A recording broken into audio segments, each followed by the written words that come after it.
Hello everyone. मैं Sant Kumar Meena, assistant professor, government college Mandphiya. कल अपन ने वित्तीय मध्यस्थ संस्थाओं के प्रकार पढ़े थे, उनके वित्तीय प्रणाली के अंग पढ़े थे। कल अपन ने लास्ट में पढ़ा था वित्तीय मध्यस्थ संस्थाओं के प्रकार। वित्तीय मध्यस्थ संस्थाएं दो प्रकार की होती हैं, बैंकिंग संस्थाएं और गैर बैंकिंग संस्थाएं। बैंकिंग संस्थाओं के अंतर्गत व्यापारिक बैंक, सहकारी बैंक और आरआरबी क्षेत्रीय ग्रामीण बैंक ये शामिल किए जाते हैं।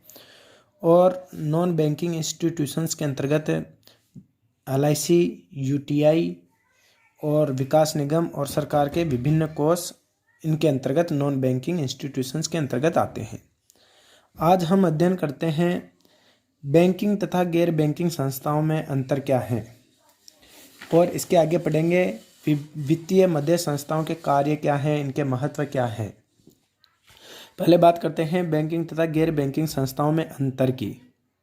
ये इधर जो लिख रखे हैं, जमाएं, शाखा, निर्माण, ऋण, वैधानिक कोष, तरलता, ये अंतर के आधार हैं। इन आधारों पे अपन बैंकिंग तथा नॉन बैंकिंग इंस्टीट्यूशंस में अंतर करते हैं। पहला अंतर का आधार देखते हैं जमाएं। बैंकिंग जो संस्थाएं होती हैं वह मांगने पर हर समय, मतलब बैंकिंग संस्थाओं से हर समय अपनी जमा मांगी जा सकती हैं, मतलब बैंकिंग संस्थाएं मांगने पर जमा को लौटाते हैं। जबकि गैर बैंकिंग संस्थाओं में जमाएं एक निश्चित अवधि के लिए जमा की जाती हैं। अगर आपने कोई जमा 1 साल के लिए नॉन बैंकिंग इंस्टीट्यूशंस में जमा करवा दी तो फिर आप उसको बिना 1 साल हुए वापस नहीं निकाल सकते।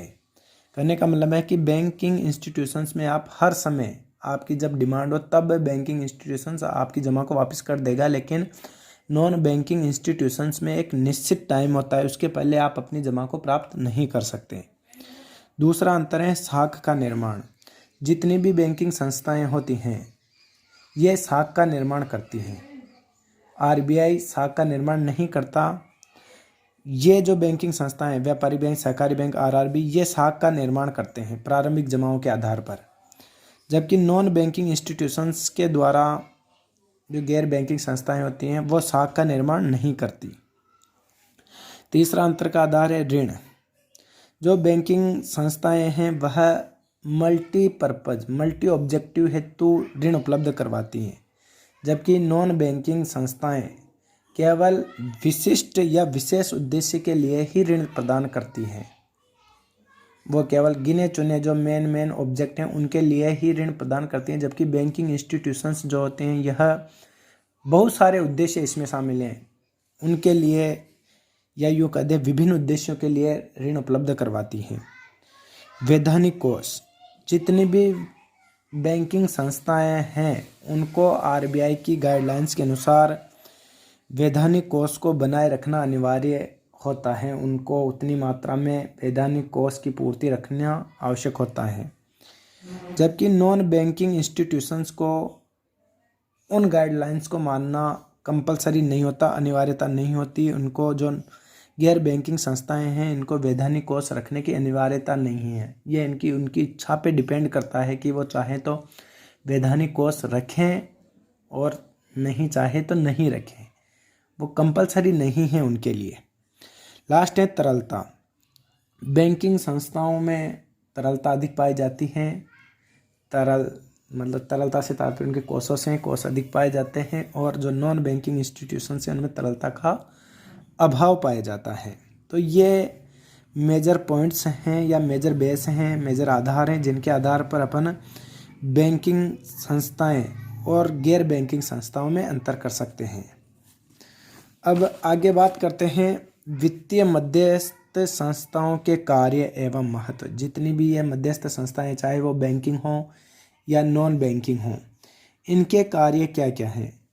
पहला कार्य है बचतों का संग्रह, बचतों का इकट्ठा करना। वित्तीय संस्थाएं बचतकर्ताओं से उनकी छोटी छोटी बचतों का संग्रहण करती हैं, और यह संस्थाएं लघु बचतों को एकत्रित कर उत्पादक कार्यों में लगाती हैं। जो विकासात्मक कार्य होती हैं उनमें इन बचतों को लगाया जाता है।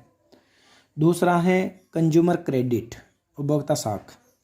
वित्तीय मध्यस्थ संस्थाओं द्वारा उत्पादक कार्यों के अतिरिक्त उपभोक्ता साख भी प्रदान की जाती हैं। इस प्रकार यह संस्थाएं एक तरफ उत्पादक साख प्रदान कर उत्पादन की मात्रा में वृद्धि को प्रोत्साहन देती हैं, तो दूसरी तरफ साख प्रदान कर उत्पादित वस्तुओं के विक्रय में सहायता प्रदान करती हैं। मतलब दोनों प्रकार से सहायता देती हैं। ये उत्पादन साख भी देगी और उपभोक्ता साख भी देगी। तीसरी है, इनका तीसरा कार्य या महत्व है उद्योग एवं व्यवसाय के लिए उपयोगी। वित्तीय मध्यस्थ संस्थाएं ऋणों के माध्यम से व्यवसाय व उद्योग की वित्तीय आवश्यकताओं की पूर्ति करती हैं। एक और तो यह संस्थाएं व्यवसाय व उद्योग की वस्तुओं में जो वस्तुएं होती हैं उनको विनियोग करती हैं और दूसरी ओर उनकी वित्तीय मांग की पूर्ति भी करती हैं। इसलिए यह उद्योग और व्यवसाय के लिए उपयोगी मानी जाती हैं। अगला है सरकार के लिए इनका क्या महत्व है। सरकार के लिए भी ये महत्व रखती हैं वित्तीय मध्यस्थ संस्थाएं। वित्तीय मध्यस्थ संस्थाएं एक और जहां केंद्र सरकार के लिए प्रतिभूतियों के क्रय विक्रय में मदद करती हैं। बहुत सारी गवर्नमेंट की प्रतिभूतियां होती हैं, डिबेंचर्स हुए, शेयर हुए, उनके क्रय विक्रय में इनकी भूमिका रहती हैं। और दूसरी ओर राज्य सरकार की प्रतिभूतियों खरीद कर उनकी वित्तीय सहायता भी करती हैं। तो ये केंद्र सरकार और राज्य सरकार दोनों के प्रतिभूतियों का क्रय विक्रय में इनकी महत्वपूर्ण भूमिका होती है वित्तीय मध्यस्थ संस्थाओं की। अगला है ऋणदाताओं के लिए लाभकारी। वित्तीय संस्थाएं ऋणदाताओं का ऋणियों से संपर्क कराती हैं। जो ऋणी हैं उनका संपर्क ऋणदाताओं से वित्तीय मध्यस्थ करवाती हैं। जो संस्थाएं बनी हुई हैं वो करवाती हैं। ऋणदाताओं की वित्तीय निधियों को जमा कर उन्हें ब्याज के रूप में प्रतिफल प्रदान करती हैं। ये जो ऋणदाता होते हैं जिनके पास ज़्यादा पैसे हैं उनकी रकम को जमा करके उनको एक निश्चित ब्याज भी प्रदान करती हैं एवं स्वयं जोखिम लेकर उधारकर्ता को धनराशि ऋण के रूप में देती हैं तथा ब्याज के रूप में प्रतिफल प्राप्त करती हैं। इस तरह यह एक ऋणदाता के लिए भी लाभकारी है, क्योंकि अगर ऋणदाता इन वित्तीय मध्यस्थ संस्थाओं के पास अपना पैसा रखता है तो उसके उनको ब्याज के रूप में प्रतिफल प्राप्त होता है। अगला है नवीन कोषों का सृजन। वित्तीय मध्यस्थ संस्थाएं अपनी वित्तीय गतिविधियों से नवीन कोषों का सृजन करती हैं। जितनी भी इन मध्यस्थ वित्तीय संस्थाओं के पास कोष जमा होते हैं या बचतें जमा होती हैं, इनको ये नए इन्वेस्टमेंट, नए कोषों में विनियोग करती हैं, नए उत्पादन कार्यों में विनियोग करती हैं, जिससे कि जिसके फलस्वरूप भौतिक कोषों में तो वृद्धि नहीं होती, लेकिन व्यावसायिक सौदे के निपटारों में वृद्धि अवश्य होती है। वित्तीय संस्थाएं क्या करती हैं? नवीन कोषों का सृजन करती हैं। अगला है वित्तीय बाजार में तरलता। वित्तीय मध्यस्थ संस्थाएं बड़ी आसानी से किसी भी परिसंपत्ति को शीघ्रता से नकद धन राशि में परिवर्तित कर देती हैं, क्योंकि इनके पास बड़े पैमाने पर कोष इकट्ठा रहते हैं। यह संस्थाएं वित्तीय बाजार में तरलता बनाए रखने में सहायक होती हैं। बैंक जैसी वित्तीय संस्थाएं सदा अपनी मांग के अनुरूप तरलता बनाए रखने का प्रयास करती हैं। यही अपन ने अभी अंतर में पढ़ा था कि जो बैंकिंग संस्थाएं हैं उनमें तरलता का गुण ज़्यादा होता है और गैर बैंकिंग संस्थाओं में तरलता कम पाई जाती है। अगला है वित्तीय बाजार में स्थिरता। वित्तीय मध्यस्थ संस्थाएं ऐसी विभिन्न परिसंपत्तियों व देयताओं में क्रय विक्रय करती है जिनका वित्तीय बाजार में अधिक महत्व होता है। वित्तीय संस्थाएं अपनी गतिविधियों के माध्यम से वित्तीय बाजार में स्थिरता बनाए रखती हैं। यदि यह संस्थाएं अपने लेन देन का कार्य बंद कर दें तो वित्तीय बाजार में अस्थिरता आ जाएगी। यह ऐसी संस्थाएं हैं जो वित्तीय परंपराओं का निर्माण करती हैं तथा नियमों एवं अधिनियमों के निर्माण में सहायक होती हैं, जिससे कि वित्तीय बाजार में स्थिरता बनी रहती है। और लास्ट है संपूर्ण इकोनॉमी के लिए उपयोगी।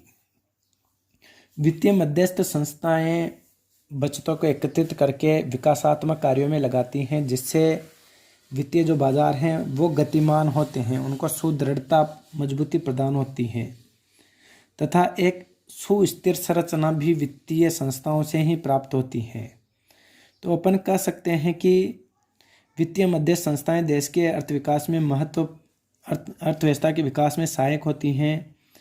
यह बचतों को एकत्रित करके विकासात्मक कार्यों में लगाती हैं, जिससे देश विकास के मार्ग पे प्रशस्त होता है। तो ये सब पॉइंट्स हैं जिनके आधार पर अपन कह सकते हैं कि वित्तीय मध्यस्थ संस्थाओं की एक देश के विकास में बहुत बड़ी भूमिका है।